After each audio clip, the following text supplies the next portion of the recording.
aspects of the Bush administration's counterterrorism policies. Earlier this month, in a closely watched case challenging the legality of the government's domestic surveillance program, the Obama administration invoked a state secrets privilege and a claim of sovereign immunity in an attempt to get rid of a lawsuit.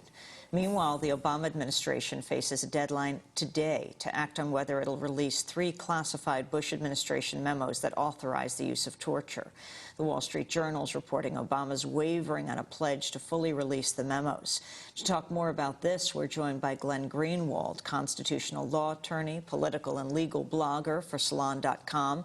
He's the author of 3 books, his latest, Great American Hypocrites, toppling the big myths of Republican politics. Glenn joins us from Brazil. Glenn, what about the latest news?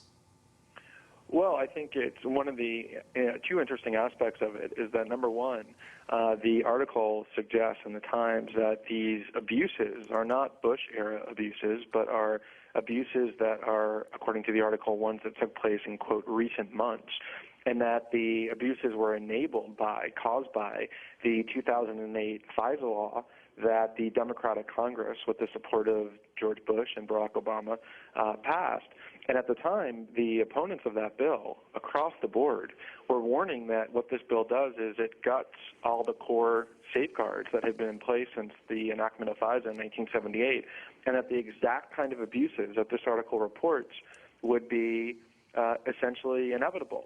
And the other aspect that's worth noting is, as you just said, ever since he was inaugurated, Barack Obama has been running around, sending his Justice Department, running around the country, blocking all lawsuits that are ones that are brought against the National Security Agency and the Bush administration, alleging that the NSA was illegally spying on the emails and telephone communications of Americans. He's been arguing that those programs are too secret to allow courts to look into, let alone adjudicate the legality of them, and so he's been protecting from disclosure the very abuses that the Times this morning reported.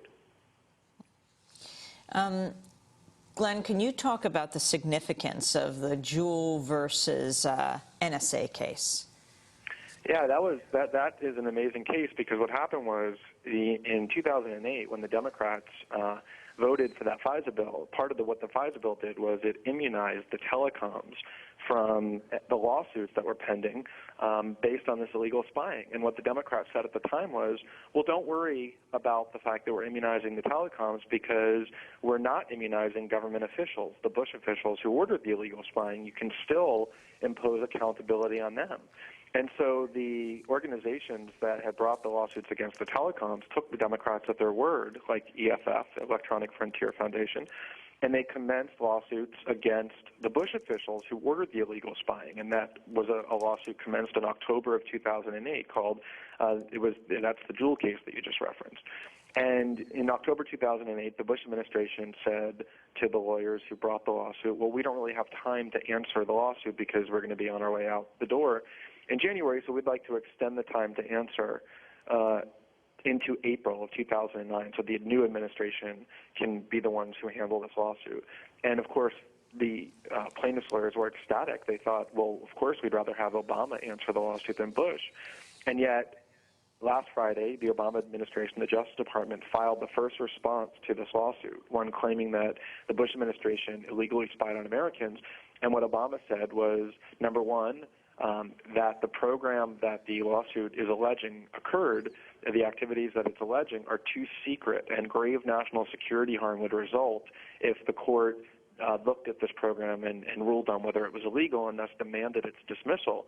And then the Obama administration invented a brand new radical argument that not even the Bush administration has espoused, that says that the government is completely immune from any lawsuits for illegal spying unless they deliberately or willfully disclose to the public what it is that they learned. So they basically said the government officials are immune when they break the law from lawsuits, except in the narrowest of cases. And so the Obama administration sought to bar any lawsuits against Bush officials for illegal spying after they spent the last 8 months assuring the public that Bush officials would still be held accountable even though telecoms were immune.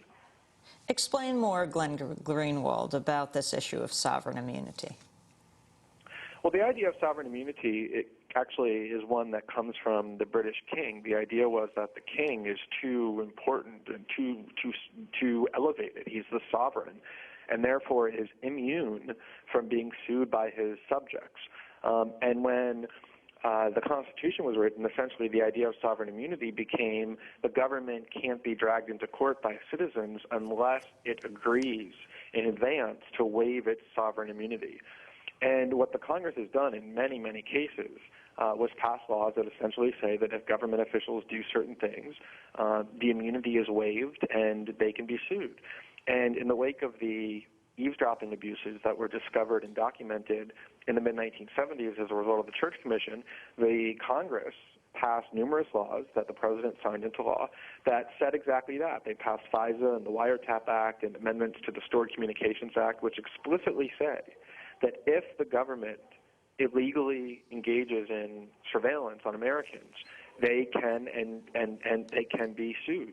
That causes of action exist on the part of the victims of the illegal eavesdropping to sue the government officials who are responsible. The laws say that as explicitly as possible.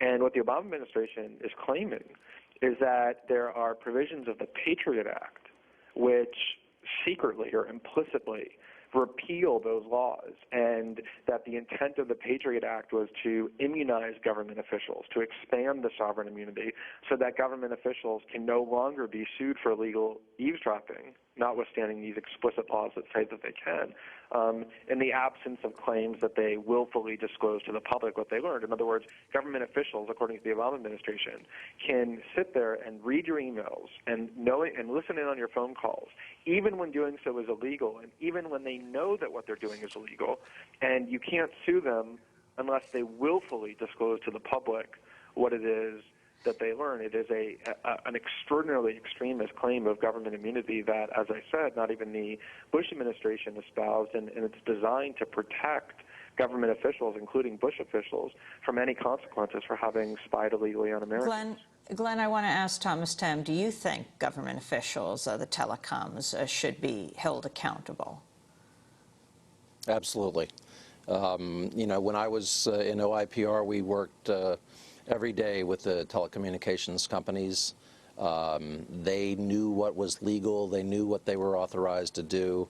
They employ the best law firms in the country to advise them, and I really think that the only way we're ultimately going to really learn what happened is through litigation, such as what Glenn was talking about, and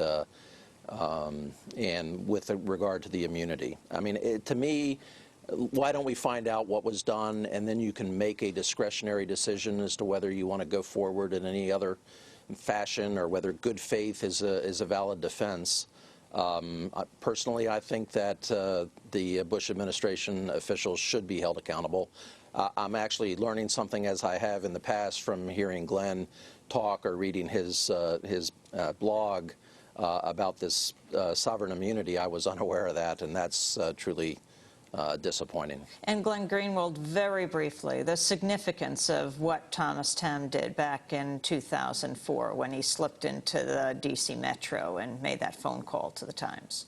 Yeah, it's one of the most heroic acts of the Bush era. It's exactly what we've been lacking in our government, our brave whistleblowers, and Thomas Tamm is one of the few who was patriotic enough to do it.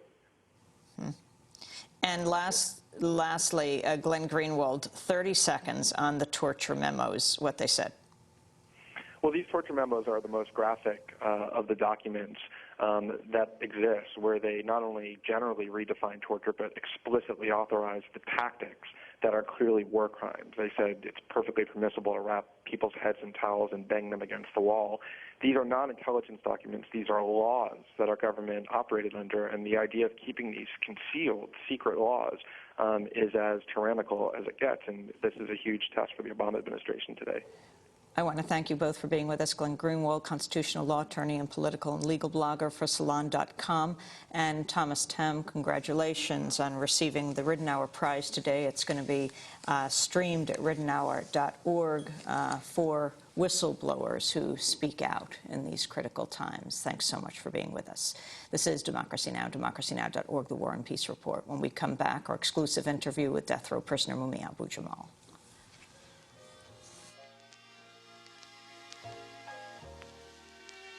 the war against us all. This war in Iraq isn't the end, it's the beginning of wars to come, all around the world, at the whim of the neocons in the White House. This is the Bush Doctrine come to life. War, war, and more war. War brought to you by the big